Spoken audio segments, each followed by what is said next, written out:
Hey everybody, this is Dr. Moore, and this video is on ecology basics. Ecology is the study of interactions between organisms and their environment. And the environment includes both abiotic and biotic components. Abiotic means not biological, so any part of the environment that is not made out of biological molecules would be abiotic. This includes things like rocks, air, wind, temperature, sunshine, all of that is abiotic.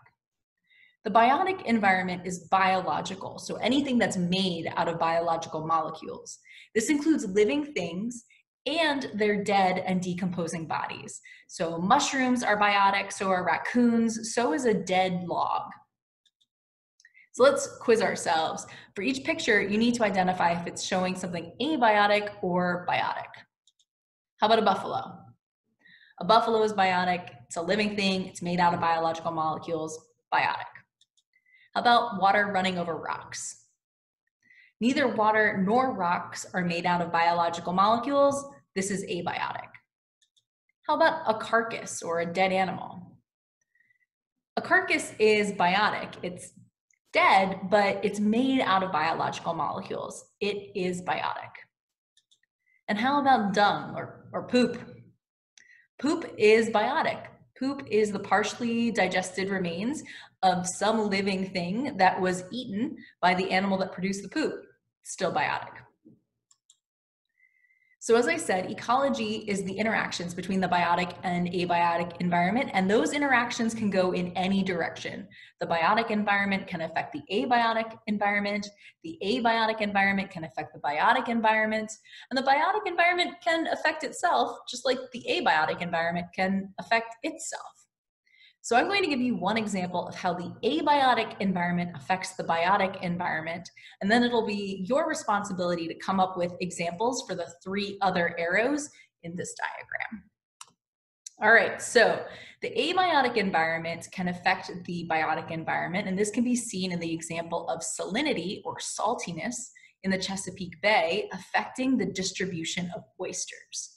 Oysters are living things, and they require salinity of at least 8 parts per thousand in order to survive. So looking over here at the key, I see that 8 parts per thousand salinity corresponds to this yellow color. So I know that oysters can survive any place that's shaded between yellow and blue on the map. And I know oysters are not going to survive any place that's shaded between red and orange.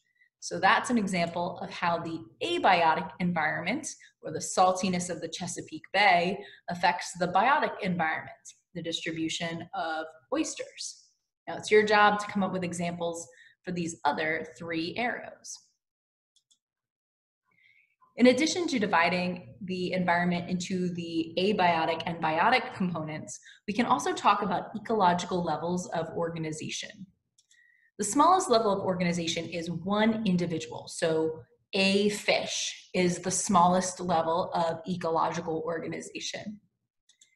If we take all of the individuals of one species living in the same place, that's what we call a population. So many fish, all of the same species, living in the same place is a population.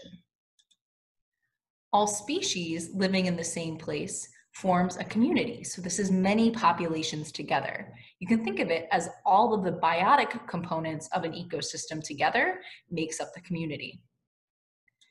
If we take a community and then we add the physical environment, so we're looking at the biotic and abiotic components, that is what we call an ecosystem. Similar ecosystems, or ecosystems with similar abiotic factors, are called a biome. And a good example of a biome is the tropical rainforest. So all of these places shaded green on the map represent places where we find tropical rainforests. They look like this, and you can see that they're very similar whether we're talking about South America, Africa, or Asia. And the reason that all of these places look alike is that they have very similar abiotic environments, particularly in terms of their temperature and their precipitation. And that causes the living things in these environments to evolve to be very similar. And then lastly, our largest scale of ecological organization is the biosphere. And this includes all places on Earth where life is found. All right, time for our next quiz. So for each picture, identify what level of ecological organization that picture represents. A school of tuna. I'd say a school of tuna best represents a population because it's many individuals of the same species in the same place. How about shrubland or chaparral?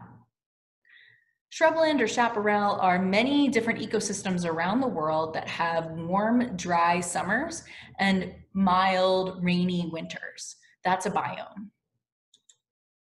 How about the organisms in Yellowstone National Park?